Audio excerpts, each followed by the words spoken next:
મધ્ય ગુજરાતની સૌથી મોટી ગણાતી એસએસજી હોસ્પિટલ ફરી એકવાર વિવાદમાં આવી છે। પોસ્ટમોર્ટમ રૂમના કોલ્ડ સ્ટોરેજમાં મૂકેલ વૃદ્ધ મહિલાનો મૃતદેહ ખદબદતી હાલતમાં મળી આવતા અમેરિકાથી પાછો આવેલ પુત્ર માતાના અંતિમ દર્શન કરી શક્યો નહીં અને ઉશ્કેરાઈ જઈ ફરજ પરના તબીબ ઉપર હુમલો કરી દીધો હતો।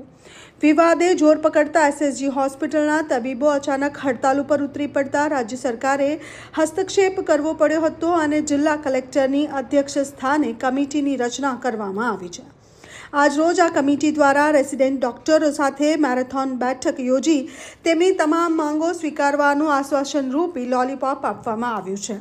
તબીબોએ મેરેથોન બેઠક બાદ પણ હડતાલ સમેટી નથી, જેને લઈને દર્દીઓ મુશ્કેલીમાં મુકાયા છે। 27મી તારીખે એક પેશન્ટનું પ્રાઇવેટ હોસ્પિટલની અંદર મૃત્યુ થયા બાદ એમને અહીંયા લાવવામાં આવ્યું હતું। અહીંયા કોફિન સર્વિસમાં જ્યારે એમને રાખવામાં આવ્યું ત્યારે એ દરમિયાન ડિકમ્પોઝિશનની પ્રોસેસ શરૂ કરી દીધી હતી। આ ડિકમ્પોઝિશનની પ્રક્રિયાના કારણે પેશન્ટના જ્યારે સગાવાલાઓ અહીંયા આવ્યા ત્યારે આ કિસ્સાની અંદર પેશન્ટના સગાવાલાઓએ ત્યાં સૌથી પહેલાં પીઓન ઉપર હુમલો કર્યો હતો અને ત્યાર પછી રેસિડેન્ટ ડોક્ટર્સ ઉપર હુમલો કર્યો હતો। આ ખરેખર ખૂબ ગંભીર મામલો છે। જે મેડિકલ ઓફિસર્સ જે છે એમની સુરક્ષા જાળવવી ખૂબ અગત્યની છે। ખૂબ કપરા સંજોગોની અંદર મેડિકલ ઓફિસર્સ કામ કરે છે ત્યારે એમને આપણે ધ્યાન રાખીને એમના ઉપર ખૂબ નિર્ભીક રીતે કામ કરી શકે, પોતે સ્વતંત્ર રીતે ડિસિઝન કરી શકે એ માટે આપણે સહિયારા પ્રયત્નો કરવા જોઈએ। આજે જે રેસિડેન્ટ ડોક્ટર્સ હતા એમની સાથે પણ બેઠા, એમના જે અમુક મુદ્દાઓ છે એ બાબતે મેં વિગતવાર રિપ્રેઝન્ટેશન એમનું સાંભળ્યું છે। એમના સિક્યુરિટી વ્યવસ્થા બાબતે, સીસીટીવી બાબતે, પાર્કિંગ બાબતે, આ તમામ મુદ્દાઓનું, ઇલ્યુમિનેશન બાબતે આ તમામ મુદ્દાઓનું એપ્રોપ્રિએટ વેમાં નિકાલ થાય એ દિશાનો પ્રયત્ન પણ આપણે હાથ ધરીએ છીએ।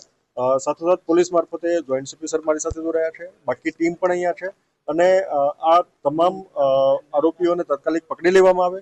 અત્યાર સુધીમાં 6 જણની ધરપકડ પણ કરવામાં આવી છે અને તાત્કાલિક એમની સામે એક્શન, સ્ટ્રિકેસ્ટ પોસિબલ એક્શન પણ લેવાશે। અગત્યનું એ છે કે આપણે આપણા જે ઓફિસર છે એ સમગ્ર ટીમ તરીકે કામ કરે છે, નિર્ભીક રીતે કામ કરી શકે, સ્વતંત્ર રીતે કામ કરી શકે એ દિશાના પ્રયત્નો અમારા ચાલુ છે। સરકાર કક્ષાએ પણ રિપ્રેઝન્ટેશન થયું છે, આરોગ્ય વિભાગ પણ એ બાબતે ખૂબ ચિંતિત છે અને આ મુદ્દાનો સમયસર નિકાલ થાય એ દિશાનો અમે સહિયારા પ્રયત્ન કરીએ। અમારા પ્રશ્નો વિશે એમણે હકારાત્મક રીતે અમારા પ્રશ્નો સાંભળ્યા છે અને અમારી માંગણીઓ વિશે હકારાત્મક પગલાં લેવામાં આવશે એવું આશ્વાસન